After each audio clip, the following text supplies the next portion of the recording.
ये वीडियो होने वाली है थोड़ी-सी लंबी। लंबी होने की वजह से उसको छोड़ मत देना, क्योंकि जो इसमें बातें बताई गई हैं, वो ग्रहण और पितृपक्ष के 15 दिन को लेके बहुत शास्त्रों से दूर-दूर से चीज़ें ढूँढ के बहुत गहन अध्ययन करने के बाद आपको बताई जा रही हैं। यूट्यूब की बहुत सारी वीडियोज़ जो काफ़ी ज्ञानी लोग बनाते हैं, जिनका हमें पता है कि बिल्कुल शास्त्र सम्मत बातें करते हैं, कोई संत हैं, उनकी भी बातें इसमें ली गई हैं, या जिनको ज्योतिष में भी 50-60 साल से ऊपर का एक्सपीरियंस है, जिनकी उम्र 90 साल के आस-पास हुई हुई है और 10-10, 12 साल की उम्र से उन्होंने ये शुरू कर दिया था, उनके भी इनपुट्स लेकर इस वीडियो में आपको बताए जा रहे हैं, ताकि आप इन 15 दिनों का और ग्रहण का पूर्ण लाभ उठा सकें।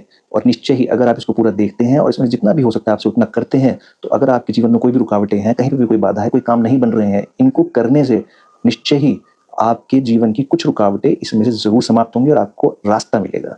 तो लंबी होने की वजह से इस वीडियो को स्किप मत कर देना, पूरा देखो, बहुत इंपॉर्टेंट है। आपने वो वीडियो शायद देख ली होगी, नहीं देखी तो देख लेना, इसमें भी मैं लिंक डाल दूँगा, जिसमें मैंने बताया चंद्र ग्रहण में क्या करना है और क्या नहीं करना है। तो आपके लिए जितना संभव हो उतना करिए, जितना नहीं हो पाता है तो उसमें कुछ कर नहीं सकते हैं। लेकिन जो भी उसमें बातें बताई गई हैं वो एकदम शास्त्र सम्मत हैं, एकदम सही हैं। उसमें कोई कुछ ज़्यादा बढ़ा-चढ़ा के या कम करके शॉर्टकट्स कुछ नहीं बताए गए हैं। सिंपल जितना आज के टाइम में हो सकता है उतना बताया गया है। होने के लिए तो विधान बहुत हैं, लेकिन समाज को देखते हुए, युग को देखते हुए, समय को देखते हुए उसमें एक बहुत बेयर मिनिमम आपको चीज़ें बताई गई हैं जो आप कर सकते हैं। वो वीडियो आप ज़रूर देखिए। दूसरा, जब ग्रहण काल चल रहा होगा, मैं पितृपक्ष पे आ रहा हूँ अभी, तो पितृपक्ष भी स्टार्ट है। पूर्णिमा का श्राद्ध भी जो होगा वो कल ही होगा, 7 सितंबर को, और वो 12:30 से पहले-पहले होगा। दिन के 12:30 से पहले-पहले, क्योंकि 12:30 के बाद सूतक काल लग जाएगा, वो मान्य होगा, तो उसमें श्राद्ध कर्म नहीं होगा। एक तो आप इतना समझिए कि 12:30 से पहले-पहले पूर्णिमा का श्राद्ध होगा, अगर आपको पूर्णिमा का श्राद्ध करना है। जिनका व्रत है पूर्णिमा का, उनको भी जो कुछ खाना है वो सूतक काल से पहले ही खाएँगे। कोई व्रत का पारण इसमें शाम के टाइम पे चंद्र दर्शन में नहीं होगा। या तो जब रात को 1:27 पे पूरा चंद्र ग्रहण खत्म हो जाएगा, उसका मोक्ष हो जाएगा, उसके बाद आप नहाएँगे, धोएँगे अगर, तो नहा धो के भगवान को स्वच्छ करके गंगा जल से चंद्रमा को अर्घ देकर फिर आप कुछ खा सकते हैं। तो पूर्णिमा के व्रत वाले लोग ये काम कर सकते हैं।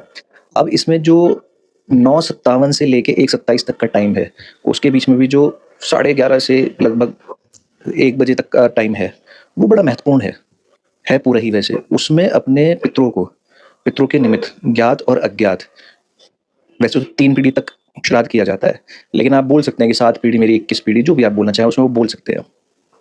और अपने नाना साइड, नाना-नानी की साइड, मामा की साइड और अपने दादा-दादी की साइड, दोनों कुल के आप नाम ले सकते हैं। अगर आपको नाम पता है, नाम नहीं पता है तो यही बोल सकते हैं आप कि मेरे नाना-नानी की साइड के कुल के, मेरे दादा-दादी के कुल के जितने भी हमारे पितृ पूर्वज हैं, उन सभी के निमित्त, उन सभी को मैं ये भोजन अर्पित करता हूँ। वो जल होता है और जल ही पितरों का भोजन है। इसमें आप ये भी कर सकते हैं कि जो ज्ञात और अज्ञात हैं, कोई अज्ञात भी है अगर, तो उनके निमित्त भी आप कर सकते हैं। बोलना है सिर्फ़ आपको, हिंदी में ही बोल लीजिए, कोई दिक्कत नहीं है।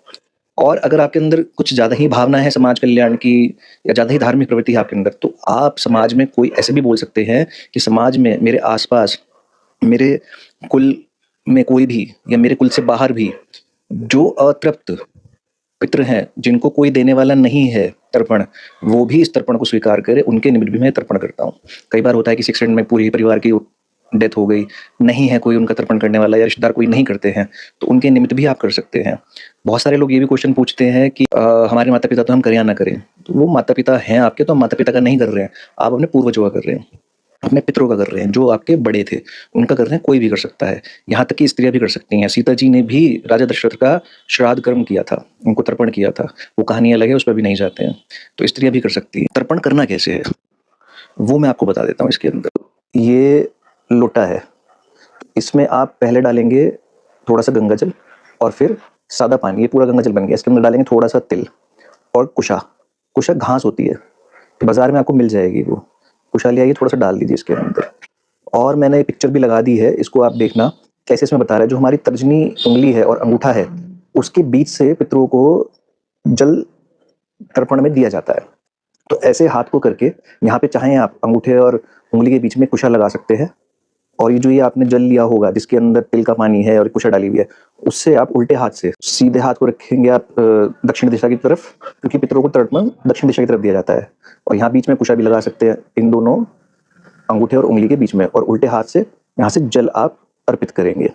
और ये करना है आपको दक्षिण दिशा की तरफ मुंह करके, या बैठ के भी आप कर सकते हैं। जो ये जल गिरेगा, अब क्योंकि ग्रहण काल में उस टाइम रात हो रही होगी, तो ये जो जल गिरेगा इसको आप किसी बर्तन में ले सकते हैं, और जो लोटा लेंगे वो तांबे का ही होना चाहिए। जिस बर्तन में ये जल गिरे वो भी तांबे का ही होना चाहिए। फिर इसको उठा के साइड में रख दीजिए।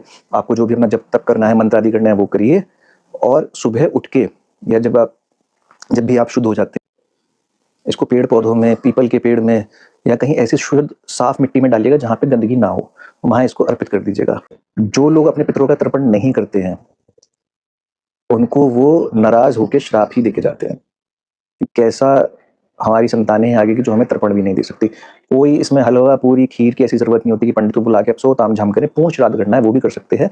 खासकर जिनकी कुंडली में पितृदोष है उनके लिए विशेष है ये, तो उनको जरूर करना चाहिए। चाहे वो कोई भी हो, कुआरा भी हो घर का कोई, तो वो भी कर सकता है। जैसे मैंने बताया लोटे से जल देने का तरीका, तो उसको जरूर करना चाहिए। ये कि सभी पितरों के निमित्त, ज्ञात और अज्ञात, नाना नानी कुल साइड का भी, दादा दादी कुल साइड का भी, उनको मैं ये तर्पण प्रदान करता हूँ। तिल उसमें मिलाने हैं, कुछ और उसमें मिलानी है, तो सभी कर सकते हैं, जरूर करना चाहिए। और आप देखेंगे कि अगर आप ये करते हैं 15 के 15 दिन जो श्राद्ध के हैं, तो आपकी किस्मत की जो चाबी है जो आपको अभी तक मिल नहीं रही थी, वो खुद ब खुद ताले में आके लग के उसको कैसे खोलती है, ये आप खुद फील करेंगे विद इन 6 मंथ्स।